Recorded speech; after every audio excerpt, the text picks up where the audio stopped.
Assalamualaikum warahmatullahi wabarakatuh. Hari ini kalian akan belajar lagi tentang pembangkit listrik tenaga uap ya. Dan saya akan menyampaikan materi tentang komponen-komponen lain yang ada di pembangkit listrik tenaga uap. Konsep berikutnya untuk meningkatkan efisiensi dari pembangkit listrik tenaga uap itu adalah regenerasi. Nah, regenerasi ini fungsinya itu adalah untuk meningkatkan temperatur rata-rata dari panas tambahan ya, yang akan masuk ke dalam sistem, dan juga untuk mengurangi irreversibilitas thermal eksternal. Irreversibilitas thermal eksternal itu adalah irreversibilitas yang disebabkan karena adanya perbedaan temperatur antara fluida yang mengalir dalam sistem dengan fluida yang ada di luar. Misalnya fluida flue gas atau gas hasil pembakaran boiler itu ya, yang digunakan untuk memanaskan fluida air yang ada di dalam boiler. Nah, itu perbedaan temperaturnya itu merupakan termasuk dalam irreversibilitas thermal eksternal itu. Nah, sehingga dengan melakukan regenerasi ini, maka jumlah panas yang ditambahkan pada suhu yang rendah dalam economizer itu bisa dikurangi. Itu ya. Jadi si economizernya ini nggak perlu terlalu bekerja keras gitu ya. Karena apa? Karena fluida yang masuk ke dalam economizer itu sudah mengalami peningkatan temperatur. Nah, maksudnya gimana sih regenerasi itu? Nah, regenerasi itu seperti ini ya. Jadi hasil uap air dari turbin ini itu nggak semuanya dimasukkan ke dalam kondensor. Karena yang namanya uap dari turbin itu masih mengandung panas yang tinggi, maka uapnya ini akan diekstrak.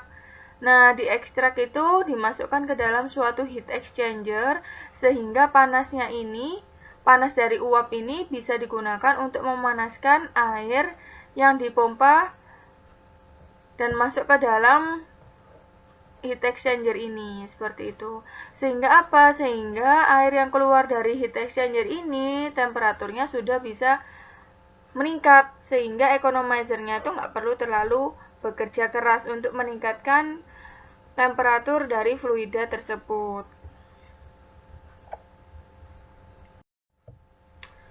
Nah, ini ya konsep dari regenerative feed water heater. Oke. Nah, di sini kalian lihat turbinnya ini dia diekstrak 3 kali ya. Yang pertama itu hasil uapnya ini diekstrak untuk masuk ke dalam heater yang pertama. Kemudian selanjutnya diekstrak lagi untuk masuk ke heater kedua. Setelah itu diekstrak kembali agar dia itu bisa masuk ke dalam kondensor itu. Nah, regeneratifnya di mana? Regeneratifnya itu adalah di sini, heater 1 dan heater 2. Jadi maksud dari regeneratif itu dia itu pengen membangkitkan atau pengen meningkatkan temperatur yang masuk ke dalam boiler. Jadi biar biar apa? Biar uap air yang dibuang oleh turbin ke kondensor itu nggak langsung nggak tidak terbuang sia-sia gitu loh. Jadi panas dari turbin ini akan dimanfaatkan terlebih dahulu untuk memanaskan air yang akan masuk ke dalam boiler. Nah, karena sistemnya ini agak kompleks, maka TS diagramnya juga tidak mungkin akan sederhana ya. Jadi misalnya ini, nomor 1, kita lihat dari nomor 1. Nomor 1 ini adalah keluaran dari boiler dan inputan ke turbin. Jadi nomor 1 ini dia berada di fase uap jenuh. Kemudian masuk ke dalam nomor 2. 2 ini berarti apa? 2 ini berarti ini ya hasil ceratan turbin yang nomor 2 ini. Itu. Kemudian nah, pada saat masuk ke sini, saat ini tuh kan misalnya jumlah steamnya itu adalah 1 kilo, maka pada saat masuk ke dalam keluar ke dalam 2 ini ya, maka kita asumsikan massa yang keluar dari turbin ini adalah M1. Berarti kita tuliskan di sini adalah M1. Kemudian kemudian setelah itu setelah dia masuk ke dalam sini M1 ke ini ya, ke nomor 2 ini M1, maka sisanya ketiga ini berarti berapa ini kira-kira? Maka kita tuliskan aja M2. Berarti M2 itu sama dengan apa? Sama dengan seluruh uap yang masuk ke dalam turbin dikurangi uap keluaran yang pertama, yaitu M1. Makanya di sini ditulis 1 min M1. Kemudian turun lagi ke masuk ke dalam kondensor ya, di M4 ini, di 4 ini.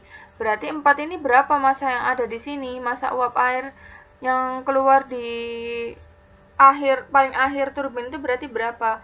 Berarti satu ini keseluruhan dari turbin itu tadi ya, keseluruhan dari massa uap turbin.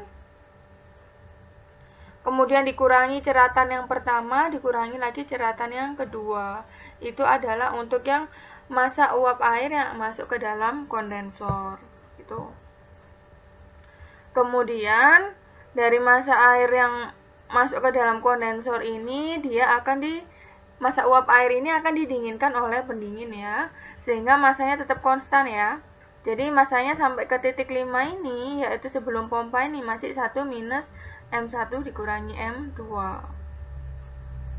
Kemudian dari titik 5, ini kan titik sebelum pompa ya, kemudian dari pompa, si fluida itu akan ditransfer ke proses berikutnya, yaitu di 6. Yang namanya pompa itu pasti dia akan ditingkatkan ya, pressure-nya akan meningkat. Jadi ada peningkatan dari nomor 5 ke nomor 6. Itu. Kemudian apa yang terjadi? Dari titik 6 ini dia akan masuk ke dalam heater. Nah, dari titik 6 biasanya kalau nggak ada yang namanya heater ini, dia itu akan langsung dipanaskan langsung sampai ke keluaran turbin yang sini, bener nggak? Langsung masuk ke dalam turbin sini. Maaf, langsung masuk ke dalam, ini ya saya anulir ya, langsung masuk ke dalam ini, ke dalam boiler. Jadi si boilernya ini bekerja keras, sangat keras sekali ya, untuk menaikkan temperatur dari titik 6 ke titik yang di sini. Seperti itu. Nah, sehingga kita kalau kita lihat kondisi seperti ini, otomatis si boiler ini harus apa? Harus ekstra kerja keras, harus bisa memanaskan atau harus bisa menyediakan panas yang cukup untuk meningkatkan temperatur dari titik 6 ke titik yang di sini. Gitu ya. Nah, sehingga agar boilernya ini bekerjanya itu sewajarnya atau senormalnya ya, tidak sampai terlalu keras seperti itu, sehingga perlu dinaikkan efisiensinya dengan cara apa? Dengan cara memanfaatkan uap yang keluar dari turbin. Itu. Jadi dari titik 6 ini dia akan masuk ke dalam heater. Sehingga apa? Sehingga dia akan mengalami peningkatan temperatur. Jadi walaupun sedikit-sedikit ini, dia ini bisa dia nantinya bisa naik sampai ke suhu yang diinginkan. Jadi dari titik 6 ini kemudian dia akan mengalami peningkatan suhu si fluidanya itu ya. Dari titik 7, kemudian dari titik 7 ini dipompa ke titik 8, 7 ke 8. Kemudian dari 8 ini masuk lagi ke heater yang pertama. Karena ada pemanasan, maka dia akan mengalami peningkatan temperatur. Jadi dia akan meningkat lagi. Nah, 9. Kemudian dari 9 ke 10 itu akan dipompa ya, sehingga akan ada peningkatan pressure atau tekanan. Nah, dari titik 10 ini dia masuk ke dalam boiler seperti itu. Nah, di dalam boiler ini apa yang terjadi kira-kira? Dia dipanaskan lagi. Seperti itu, dipanaskan dengan menggunakan bahan bakar yang sudah dibakar bersama udara. Seperti itu, sehingga si boilernya ini tidak perlu bekerja terlalu keras ya untuk menyediakan panas ya, atau tidak perlu terlalu banyak bahan bakar yang ada di dalam boiler.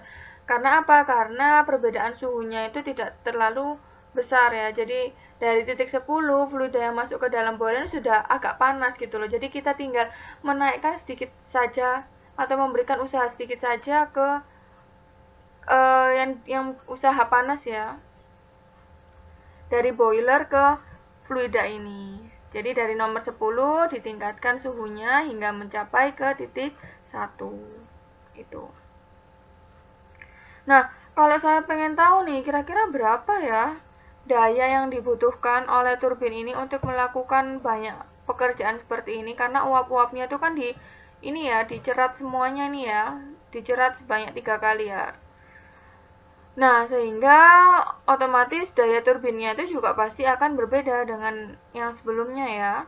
Jadi yang perlu kalian amati itu ini. Kalian lihat dari awal ya, dari awal masuk turbin ini, yang titik pertama ini kan titik pertama itu kita asumsikan nilainya adalah 1. 1 dikalikan perbedaan entalpinya. Ada berapa perbedaan entalpinya? Berarti perbedaan entalpi antara H1 dikurangi dengan H2. Kemudian ditambahkan berapa kira-kira? Setelah itu, di sini kan ada M1 ya, maka untuk masuk ke yang ketiga, sisanya tinggal berapa? Sisanya itu adalah tinggal 1 dikurangi dengan M1. 1 dikurangi M1, kemudian ada perbedaan entalpi antara uap yang ada di nomor 2 dan uap yang ada di nomor 3, sehingga H2 dikurangi H3 gitu. Berarti 1 minus M1 H2 min H3. Selanjutnya di ceratan yang terakhir, yaitu di nomor 4 ini, karena uap-uapnya sudah keluar, M1 dan M2 sudah keluar, maka sisanya itu adalah 1 dikurangi M1 dikurangi M2. Nah, perbedaan entalpinya berapa? Ya, berarti perbedaannya itu adalah di titik 4 dan titik 3 ini berarti berapa? Berarti H3 dikurangi dengan H4. Seperti itu. Oke. Nah, kemudian untuk pompanya sekarang. Nah, untuk pompanya ini karena kita menggunakan banyak pompa, jadi ya kita harus harus mengidentifikasinya satu-satu. Untuk yang pompa yang pertama nih. Pompa yang pertama kita lihat di sini WP1. WP1 ini berarti masanya berapa yang masuk? Oh, masanya sama nih dengan yang sebelum masuk dari kondensor atau outputan dari turbin ini. 1 minus M1 min M2. Berarti ini adalah massa yang masuk ke dalam pompa yang nantinya akan ditekan ya, sehingga dia bisa naik ke heater 2. Oke, kemudian dikurangi dengan perbedaan entalpinya, yaitu entalpi setelah dan sebelum masuk ke pompa H6 dikurangi dengan H5. Itu. Kemudian pompa berikutnya, ada pompa yang mana lagi? Nah, ada yang pompa di ini ya, WP2 ini ya, atau pompa kedua. Kalian lihat lagi nih, kira-kira fluida yang masuk ke dalam pompa ini masanya berapa ya? Berapa kira-kira?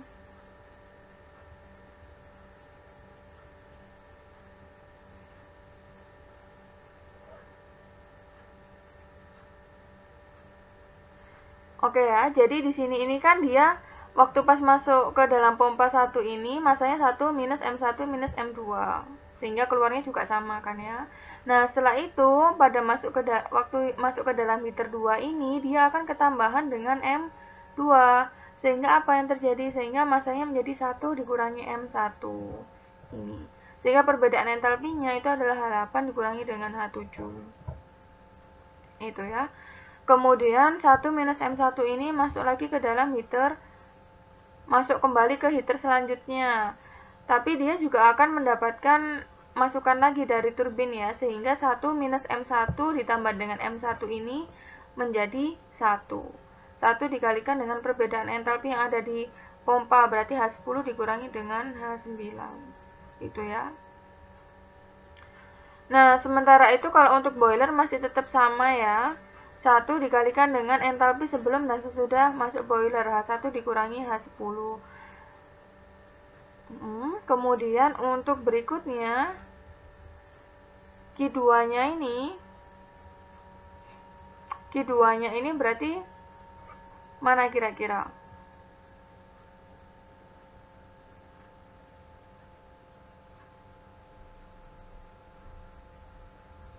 Q2-nya ini berarti yang mana kira-kira? Q2-nya itu adalah panas yang dibuang oleh kondensor. Panas yang dibuang oleh kondensor itu berarti masanya berapa tadi? Masanya ada 1 minus M1 min M2 dikalikan dengan perbedaan entalpinya. Ada 4 dan 5. Nah ini. Sehingga efisiensi dari sistem ini menjadi Q1 minus Q2 dibagi Q1 sama dengan W turbin dikurangi W pompa dibagi dengan Q1. Seperti itu ya. Jadi yang perlu kalian ingat adalah efisiensi itu ada apa? Adalah rasio antara output dibagi dengan input. Outputannya apa? Outputannya itu adalah kerja turbin. Tapi turbin ini bekerja dengan adanya dukungan dari pompa gitu loh. Kita pakai pompa juga sehingga daya pompa ini akan dikurangi ke komponen turbin. Jadi W turbin dikurangi dengan W pompa dibagi dengan inputannya apa? Inputannya itu adalah kalori yang ada di boiler. Nah, ini ada beberapa efek penggunaan regeneratif ya. Dengan output turbin yang sama seperti itu. Yang pertama itu adalah bisa meningkatkan efisiensi siklus secara signifikan dan juga bisa mengurangi yang namanya laju panasnya ya, sehingga bisa mengurangi biaya pengoperasian. Itu. Jadi laju panasnya ini maksudnya seperti apa? Jadi kan si air yang dipompa ke dalam boiler itu kan dia tidak perlu tidak perlu diberikan panas yang berlebihan ya, agar mencapai suhu yang sesuai dengan inputan turbin seperti itu. Tapi dengan cara regeneratif ini, dengan cara perlahan-lahan ini, efisiensi siklusnya itu otomatis bisa meningkat dan juga kita itu tidak perlu mengeluarkan biaya pengoperasian secara lebih besar. Karena apa? Karena kita memanfaatkan panas yang terbuang oleh turbin. Itu ya. Kemudian dia bisa meningkatkan laju dari steamnya atau laju dari uap airnya ya, sehingga kita itu butuh boiler yang ukurannya lebih besar. Itu ya. Kemudian yang terakhir itu untuk mengurangi aliran uap air yang akan masuk ke dalam kondensor. Gitu. Sehingga apa? Karena aliran uap airnya itu sedikit yang masuk ke dalam kondensor, sehingga kita hanya butuh kondensor yang ukurannya lebih kecil. Itu ya. Jadi di sini ada di sisi lain ada kita harus memperbesar boiler karena laju uap airnya itu cukup besar, tapi di sisi lain kita butuh kondensor yang ukurannya lebih kecil. Berikutnya ini adalah pemanas air umpan. Nah, ini adalah pemanas yang digunakan untuk meningkatkan temperatur dari fluida yang akan masuk ke dalam boiler, atau bisa dikatakan sebagai pemanas yang memanfaatkan panas yang keluar dari ceratan turbin itu. Nah, jadi ini termasuk salah satu bentuk dari heat exchanger ya, atau alat penukar panas. Nah, di sini ada dua tipe dari feed water heater. Yang pertama itu ada open heater, jadi pemanas terbuka ya. Nah, kalau pemanas terbuka ini maksudnya adalah uap air yang diekstrak itu akan dicampurkan dengan feed water, dengan air yang berasal dari yang sudah dipompa dari yang dipompa oleh proses sebelumnya. Dan akhirnya kedua fluida ini bercampur antara steam yang diekstrak itu tadi, diekstrak dari turbin, dan juga feed water ini akan bercampur sehingga mereka akan menghasilkan temperatur yang lebih tinggi. Itu ya. Nah, kalau untuk closed heater berarti pemanasnya ini sifatnya itu adalah tertutup. Jadi menggunakan model yang namanya shell and tube heat exchanger. Jadi heat exchanger yang ada selongsong dan juga ada pipa-pipa kecilnya ini ya, dimana kedua fluida tadi itu tidak bercampur. Nah, tapi yang namanya fluida yang tidak bercampur tapi dia bersentuhan ya, bersentuhan walaupun melewati suatu plat gitu, tapi tetap fluida ini akan tetap bisa meningkat temperaturnya, atau feed waternya tuh atau air umpannya masih tetap bisa meningkat, mengalami peningkatan temperatur. Jadi itu ya bedanya ya. Kalau open heater itu berarti feed waternya atau air umpannya dengan uap air yang diekstrak dari turbin itu akan bercampur. Tapi kalau closed heater, maka uap air yang diekstrak dari turbin dan juga fluidanya itu tidak bisa bercampur, punya jalurnya masing-masing. Nah, ini ya, yang namanya feed water heater itu seperti ini. Kalau kalian lihat di sini, kira-kira ini feed water heater jenis apa ini?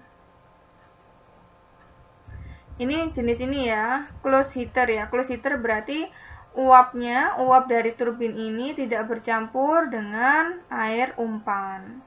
Yang ini low pressure, kemudian yang di sini adalah high pressure. Itu. Kemudian, nah ini, jadi perlu digarisbawahi bahwasannya temperatur inlet dari feed water itu ya, itu sedikit dipengaruhi oleh heaternya, entah heaternya itu terbuka ataupun tertutup, itu. Nah, manfaat dari open heater sendiri itu adalah simple dan juga biayanya itu rendah, serta kapasitas heat transfernya ini besar.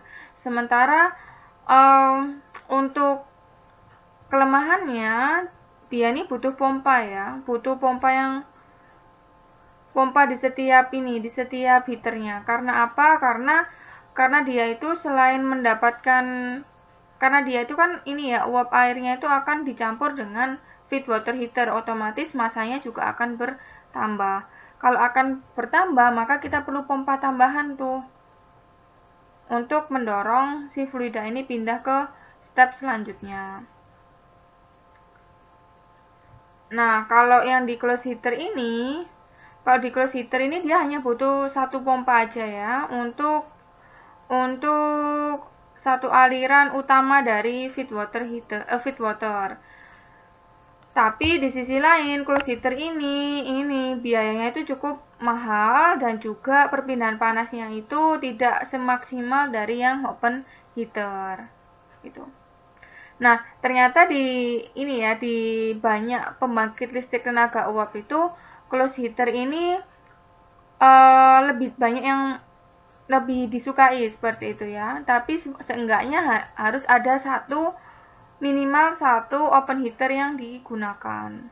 Itu. Karena apa? Karena fungsinya itu adalah untuk deaerasi dari air umpan. Nah, deaerasi itu apa? Nanti saya akan jelaskan ya. Deaerator itu merupakan salah satu jenis dari pemanas air umpan ya, yang masuk ke dalam tipe air umpan yang terbuka ya. Nah, deaerator ini fungsinya itu adalah untuk mendeaerasi air umpan. Maksudnya seperti apa? Maksudnya seperti ini. Jadi yang namanya pemanas air umpan yang terbuka itu kan uap airnya akan langsung bercampur dengan air kan ya, dengan air yang dipompa dari kondensor. Nah, tapi ternyata di uap air ini itu mengandung gas seperti oksigen dan juga karbon dioksida. Nah, kalau kita lakukan mixing ini ya, pencampuran ini secara berlanjut, maka air itu sifatnya akan korosif karena ada kandungan gas ini. Nah, kita kan nggak pingin ya peralatan yang dilalui oleh air ini itu menjadi mudah terkorosi karena adanya gas-gas ini. Sehingga apa? Sehingga kita membuat yang namanya deaerator ini, menggunakan deaerator ini di dalam pembangkit untuk menghilangkan gas-gas seperti oksigen dan juga karbon dioksida. Nah, gimana cara kerjanya? Cara kerjanya itu adalah ini. Tetap ya, kita menggunakan atau memanfaatkan uap yang dari turbin ya. Uap yang dari turbin ini akan masuk ke dalam open heater. Oh ya, sebelumnya saya akan jelaskan dulu sifatnya gas oksigen ini ya. Jadi gas-gas ini itu tidak akan mudah bercampur dengan air kalau temperatur airnya itu tinggi. seperti itu ya. Jadi ini, jadi solubilitas atau tingkat solubilitas dari gas ini ya, itu akan rendah jika suhunya itu akan meningkat seperti itu, dan bahkan itu bisa mencapai 0, bisa mencapai 0 ya. Tingkat kelarutan dari gas ini pada saat temperaturnya itu temperatur saturasi atau temperatur pendidih ini.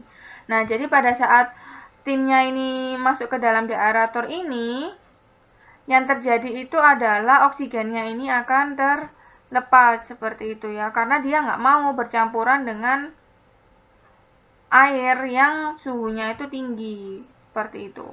Jadi dia ini, steamnya ini akan masuk ke dalam sini, kemudian di sisi lain ini ada air yang masuk dari LP heater atau dari low pressure heater. Ini kan airnya masuk ke sini, kemudian airnya ini akan disemprot seperti itu ya. Jadi di spray di sini.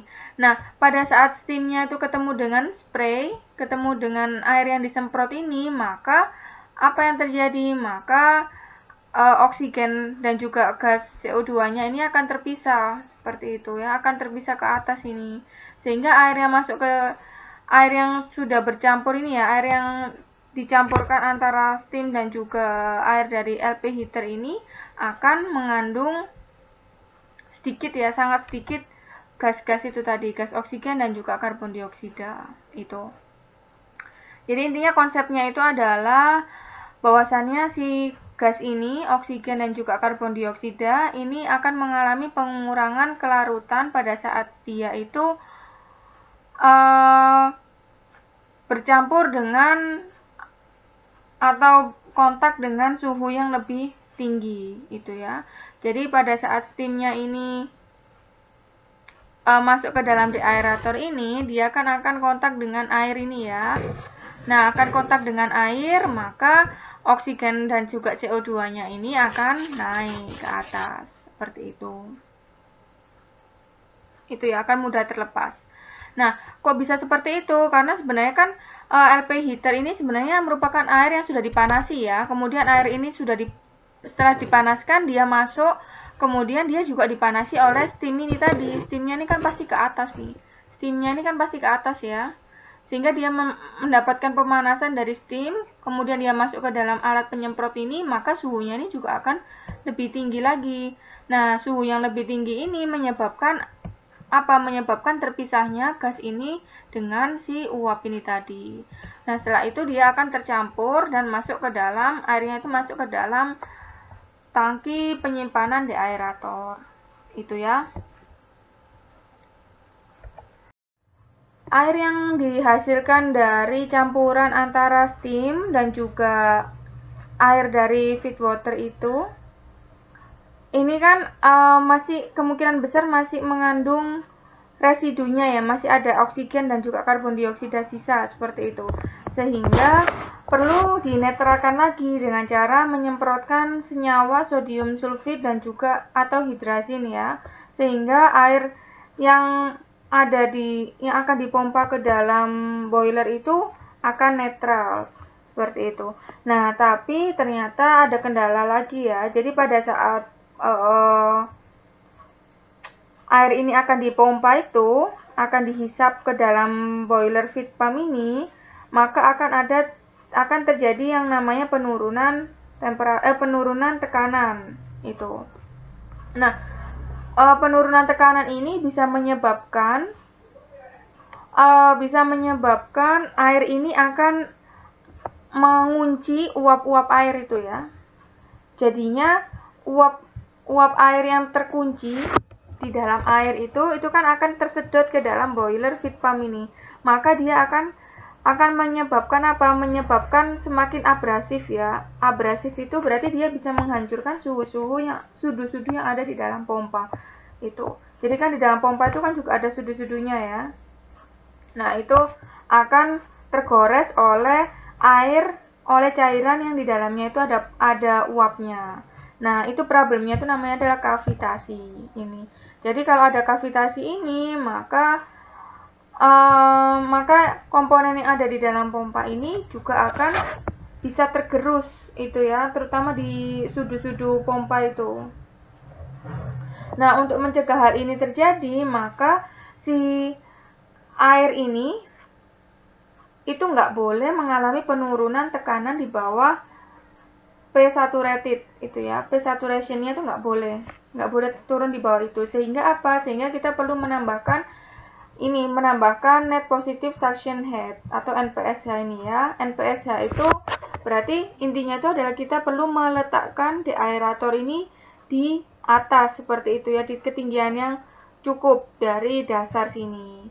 Oleh karena itu, deaerator ini umum ditemukan posisinya itu selalu berada di atas, itu ya. Sehingga apa? Sehingga pompa ini tidak akan mengalami kerusakan yang diakibatkan karena adanya uap yang terkunci di dalam air. Itu.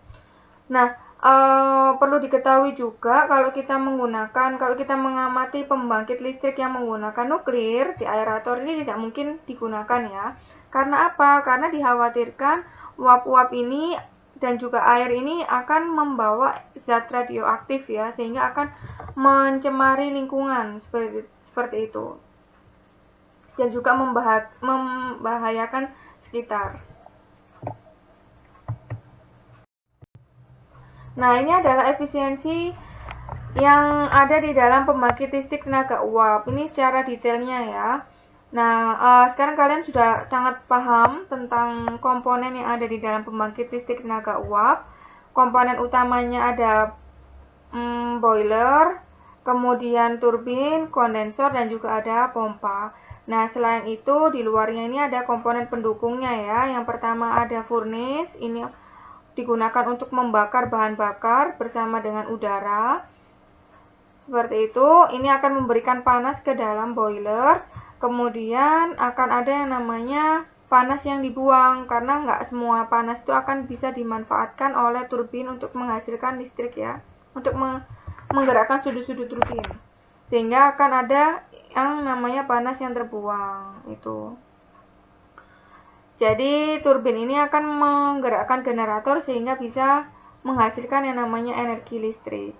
Nah, di sisi lain, pompa ini digunakan untuk memindahkan fluida sehingga dia butuh yang namanya motor yang digerakkan sehingga, atau bisa dikatakan bahwasannya pompa ini membutuhkan daya seperti itu ya, daya pompa. Nah, efisiensi keseluruhan dari pembangkit ini itu bisa dihitung dengan cara ini. Power yang tersedia di generator atau power yang dihasilkan oleh generator ini dibagi dengan energi dari hasil pembakaran. Berarti berapa sih energi listrik yang dihasilkan yang berada di generator itu, kemudian dibagi dengan energi panasnya. Itu. Nah, WF di sini itu adalah laju pembakaran dan CV-nya di sini itu adalah nilai kalor. Kemudian untuk efisiensi boiler ini bisa dihitung dengan menggunakan rasio antara energi yang diserap oleh air untuk membentuk steam atau membentuk uap air dibagi dengan energi yang dihasilkan dari proses pembakaran itu ya. Jadi di sini kita melihat dua hal. Yang pertama, energi yang diserap oleh air untuk menjadi uap, dan juga energi yang dihasilkan oleh bahan bakar dalam bentuk panas itu. Nah, untuk efisiensi siklusnya ini sederhana sekali ya. Ini rumus ini jangan bingung, jangan dihafalkan seperti ini. Ini merupakan hasil penurunan dari apa kira-kira? Dari rasio antara output dibagi input. Outputnya berupa energi yang dihasilkan oleh turbin dibagi dengan inputannya. Itu.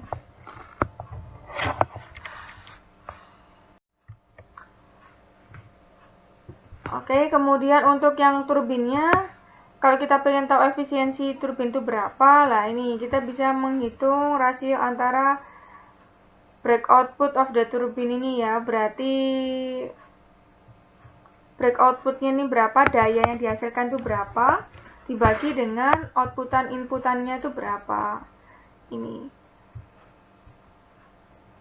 Oke, kemudian Nah, selanjutnya ini ya, untuk yang efisiensi overall itu sebenarnya itu adalah hasil perkalian antara semua efisiensi yang ada di komponen yang ada di dalam pembangkit listrik tenaga uap. Jadi efisiensinya ada boiler, siklus, turbin, dan juga generator. Nah, ini dikalikan semuanya ini ya.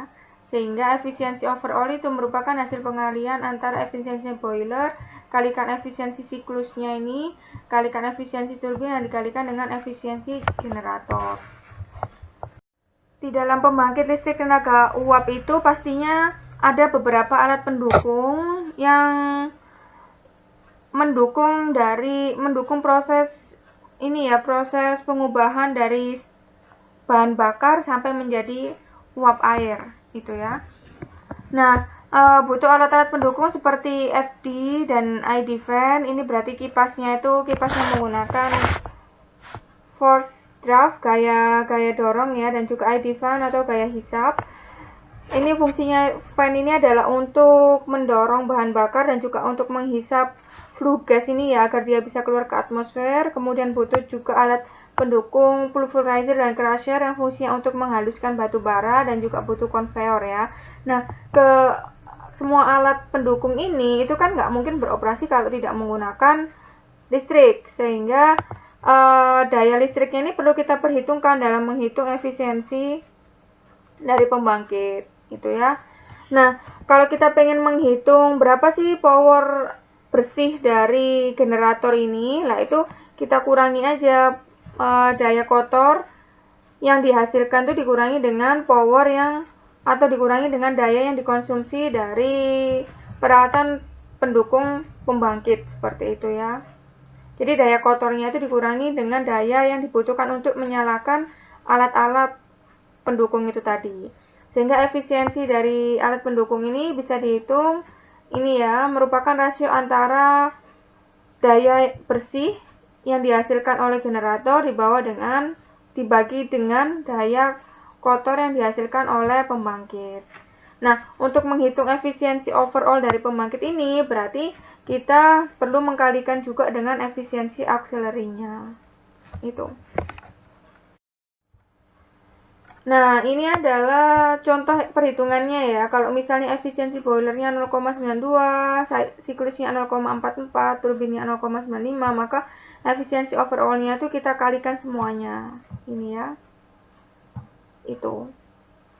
Nah, kalau kalian dapatkan nilai akhirnya 0,34, berarti maksudnya apa nih angka ini? Maksudnya itu berarti hanya 34% dari energi yang terdapat di bahan bakar itu yang bisa dikonversi menjadi listrik. Dan sisanya 66%-nya itu adalah energi yang hilang. Nah, hilangnya ini kemana hilangnya? Nah, hilangnya itu paling besar itu terjadi di kondensor ya. Karena apa? Karena terjadi proses pembuangan kalor di situ ya. Proses pembuangan kalor yang berasal dari uap air yang keluar dari turbin ke air pendingin itu. Jadi sebenarnya panasnya itu heatnya ini hilang karena adanya konversi energi ya di dalam siklus itu. Jadi misalnya dari energi panas, dari steam yang dikonversi menjadi dikonversi menjadi air lah, itu kan termasuk suatu proses yang membutuhkan atau yang akan membuang energi panas. Nah, itu yang menyebabkan energi ini hilang ini ya. Yang menyebabkan 66% ini masuk ke dalam energi yang hilang itu. Atau bisa juga dikatakan sebagai ini ya, masuk ke dalam second law atau hukum termodinamika yang kedua yang berkaitan dengan irreversibilitas. Ada beberapa parameter yang digunakan untuk menjelaskan performansi dari pembangkit listrik tenaga uap selain parameter efisiensi. Jadi kita bisa lihat dari kita bisa lihat dari heat rate-nya. Heat rate ini kebalikan dari efisiensi ya. Berarti ini input dibagi dengan outputannya.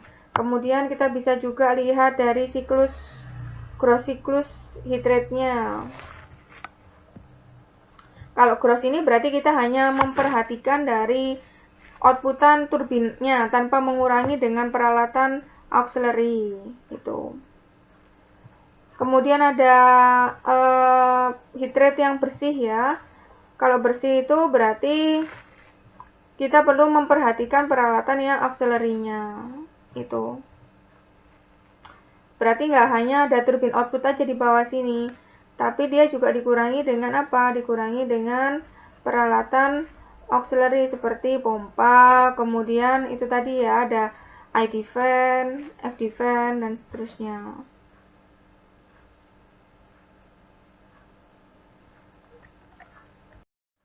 Siklus Carnot. Siklus Carnot itu adalah siklus yang ideal ya. Tapi secara praktikal itu tidak mungkin dilakukan itu. Nah, siklus Carnot ini bisa memberikan efisiensi termal yang maksimal. Jadi dia memaksimalkan antara ini ya, antara temperatur yang rendah T2 dan juga antara temperatur tinggi T1. Jadi intinya itu dia tuh pengen merendahkan T2 serendah mungkin dan juga meninggikan T1 itu setinggi mungkin itu ya. Nah, tapi ada sesuatu yang nggak mungkin dilakukan di dunia nyatanya itu ya.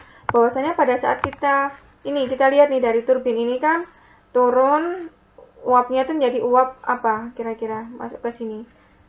Steam, uap air yang basah ya, sangat basah. Nah, kemudian diteruskan ke step yang ketiga ini ya, ke titik 3 ini, kemudian di titik 3 ini uapnya juga akan semakin basah. Nah, uap yang semakin basah ini dia tuh kan pengen dipanaskan ya ke titik 4 ini ya. Nah, tapi mungkinkah uap yang basah itu bisa ditingkatkan, bisa dinaikkan posisinya ke 4 ini?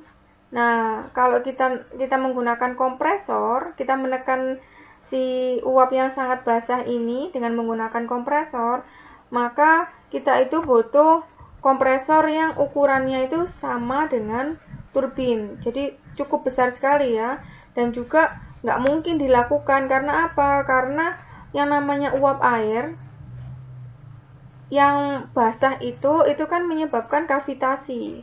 Itu tadi, seperti yang saya jelaskan yang di pompa tadi ya. Jadi uapnya itu akan terperangkap di dalam air sehingga uap tersebut akan menggerus permukaan sudu-sudu dari kompresor itu sendiri sehingga bisa menyebabkan kavitasi.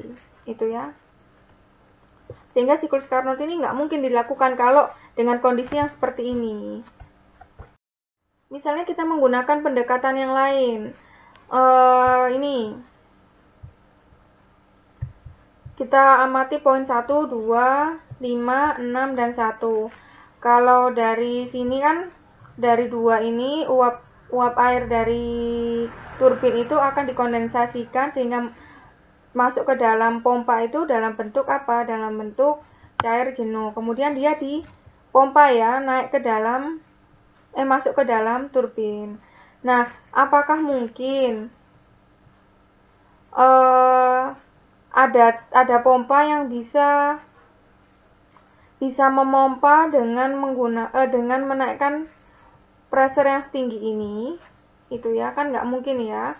Jadi itu butuh yang namanya pompa dengan kerja pompa yang cukup besar seperti itu. Jadi nggak mungkin dilakukan. Dan juga panasnya ini dinaikkan nggak secara bertahap ya, langsung dinaikkan dari T2 ke T1. Kemudian panasnya ini dijaga konstan pula. Ini kan sesuatu yang tidak mungkin ya.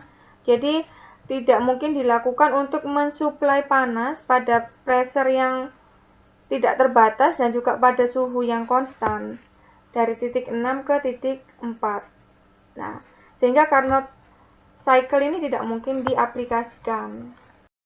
Nah, sebenarnya siklus Rankine ini bisa juga di-Carnot-kan ya, bisa juga mengikuti siklus Carnot. Asalkan kita harus memasang banyak yang namanya feed water heater atau pemanas air umpan. Nah, seperti apa maksudnya? Nah, ini ya.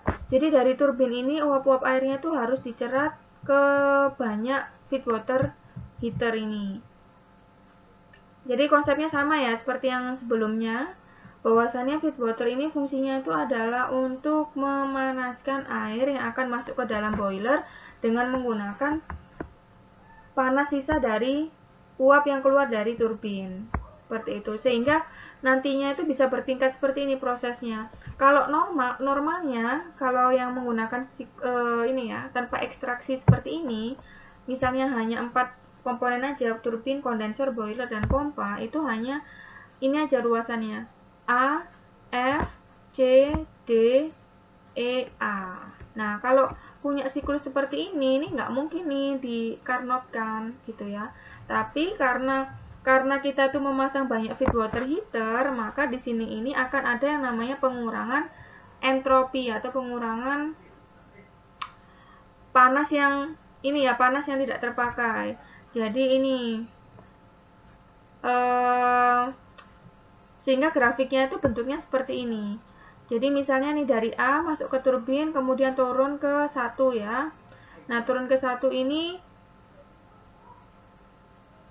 ada yang turun ke 1, kemudian dari 1 ini kemudian dia akan entropinya akan menurun ke titik 2 itu ya. Kemudian ke titik kemudian ditambahkan lagi dari yang titik 3 ceratan turbin, turun lagi suhunya. Kemudian bercampur lagi yang dari titik 4 seperti itu. Nah, sehingga kalau kalian nanti coba di rumah kalian amati ya, kalian pelajari dikit-dikit tentang ini, tentang hubungan antara turbin ini dan juga hubungan antara siklus ini dengan grafiknya ini. Nah, sehingga dengan kita memberikan feed water heater yang banyak, maka kita dapatkan di sini ini ada luasan CEAG. CEAG berarti CEAG. Ya, ini ya, trapesium ini ya, trapesium yang sini nih ya. Itu adalah output dari siklus ini. Siklus dengan menggunakan banyak feed water heater ini. Nah, kalau kita lihat luasannya, itu nilainya itu sama dengan bentuk dari siklus Carnot, yaitu apa? Yaitu dari AFGE. Sehingga bisa dikatakan bahwasannya dengan menggunakan feed water heater yang dalam jumlah banyak, itu akan menghasilkan outputan yang sama dengan siklus Carnot. Itu ya. Nah, tapi untuk melakukan yang namanya regenerasi ini atau pemanasan dengan menggunakan feed water ini, kita nggak mungkin bisa berhasil melakukan ini kalau misalnya dengan menggunakan heater yang jumlahnya cukup terbatas ya. Jadi heaternya ini harus jumlahnya cukup banyak seperti itu. Tapi di sisi lain kita itu ada constraint, yaitu constraint dari pemanasan yang dilakukan oleh boiler ini ya.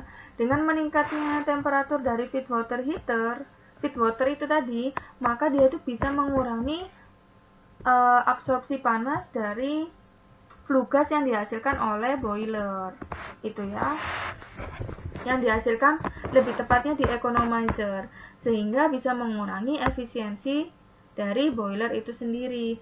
Jadi berapa nih heater yang perlu dipasang di dalam siklus tersebut? Nah, itu perlu dilakukan optimasi ya. Kita melakukan hubungan antara mengoptimasi antara efisiensi dari boilernya dengan yang ada di heat rate-nya ini sendiri, dengan yang ada di ini pengurangan dari heat rate ini sendiri itu.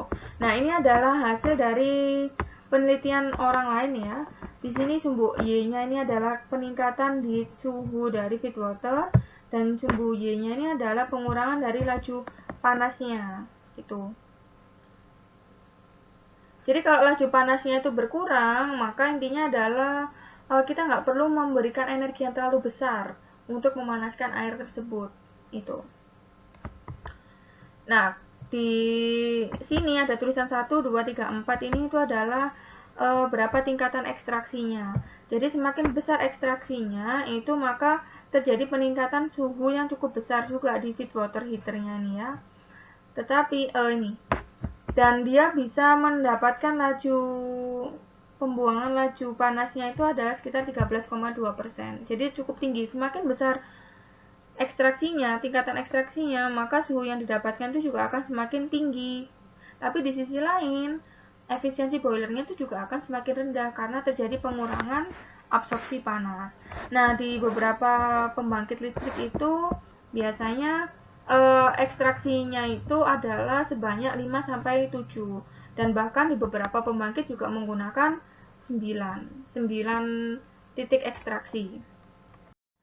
Minggu lalu saya sudah menjelaskan tentang irreversibilitas siklus Rankine yang berasal dari luar atau eksternal. Nah, kalau ini ya kalau irreversibilitas siklus Rankine yang dari luar itu adalah kita lihat bagaimana perbedaan temperatur antara fluida yang ada di dalam sistem dengan fluida yang ada di luar sistem. Misalnya kita mengamati perbedaan suhu atau temperatur dari flue gas, ini adalah gas yang dihasilkan dari proses pembakaran di dalam boiler dengan fluida yang masuk ke dalam boiler ini ya, sampai ke turbin, seperti itu. Nah, kita lihat di sini ada yang namanya pinch point atau titik yang paling rendah, perbedaan titik yang paling rendah, yaitu ada A1 pinch point pertama dan juga ada C5 pinch point yang kedua. Nah, kalau kita pengen meniadakan atau pengen merendahkan irreversibilitas dari siklus Rankine ini, itu sangat bisa dilakukan sih sebenarnya, yaitu dengan cara apa? Dengan cara memendekkan lagi perbedaan antara C5 dan juga A1. Dengan cara apa? Dengan cara meningkatkan luas permukaan, dan juga kita harus menggunakan boiler yang ukurannya cukup besar. Karena apa? Karena kita butuh perpindahan panas yang cukup besar juga ya. Sehingga apa? Sehingga suhu dari fluida ini bisa mencapai suhu dari flue gas ini. Nah, itu caranya. Nah, kemudian kalau misalnya kita meningkatkan pinch point-nya, kira-kira apa yang terjadi? Kira-kira yang terjadi itu adalah kita bisa menggunakan boiler yang harganya lebih murah. Seperti itu. Karena kan tidak perlu adanya luas permukaan perpindahan panas yang cukup besar ya. Sehingga ya pakai boiler yang kecil aja cukup, seperti itu. Tapi ya gitu, perbedaan suhunya itu akan tinggi. Kalau perbedaan suhunya akan tinggi, maka irreversibilitas Jermannya itu akan besar. Sehingga kalau kita pengen tahu nih kira-kira pinch point-nya yang tepat nih berapa ya, maka seperti yang saya katakan sebelumnya, kita perlu melakukan yang namanya optimasi. Jadi kita masukkan variabel tetapnya, yaitu berdasarkan dari capital cost ya, dan juga biaya operasinya yang berdasarkan efisiensi dan juga biaya dari bahan bakar. Oke, sekian kuliah hari ini. Mohon maaf jika saya ada salah kata, dan saya harap kalian bisa memahami mata kuliah yang saya sampaikan hari ini ya. Lebih tepatnya materi yang saya sampaikan hari ini. Seperti itu. Oke, teman-teman, semangat belajar, semangat mereview lagi dari materi yang sudah saya sampaikan. Wassalamualaikum warahmatullahi wabarakatuh.